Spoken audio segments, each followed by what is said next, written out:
যেটা বলছিলাম, গাজীপুরের রাস্তাটা 20 থেকে 25 মিনিটের রাস্তা, সেটা 3 থেকে 4 ঘন্টা লেগে যায়।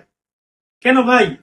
এখানে তো ময়মনসিংহের যাত্রী আছে, গাজীপুরের যাত্রী আছে, অন্য অন্য জেলার যাত্রী আছে, কিশোরগঞ্জের যাত্রী আছে।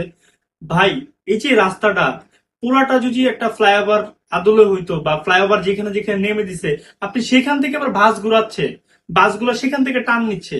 আর গাজীপুর মহাসড়কের গাজীপুর চৌরাস্তার পরে আপনি এত ইজি বাইক দেখতে পারবেন, এত অটো রিক্সা দেখতে পারবেন, বাংলাদেশের কোনো জায়গায় আপনি এত অটো রিক্সা দেখতে পারবেন না।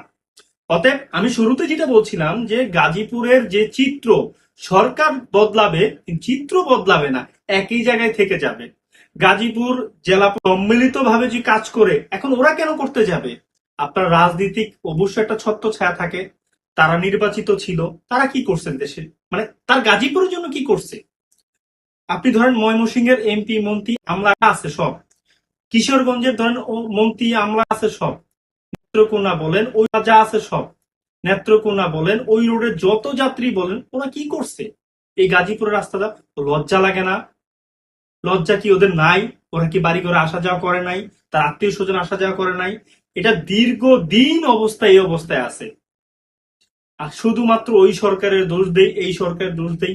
ভাই, এখন তো নির্বাচিত সরকার আসবে, এখন তো অবশ্য একটা সরকার আছে, তার তো এত দায়বদ্ধ দায় নাই, এত কাজ করবে, এত একটা সরকার 10-15 বছরে কিছু করতে পারে নাই, সে রাস্তা কিছু করতে পারে না। আপনার এমপি মন্ত্রী আমরা তারা কি ছিড়ছেন ভাই দেশের জন্য?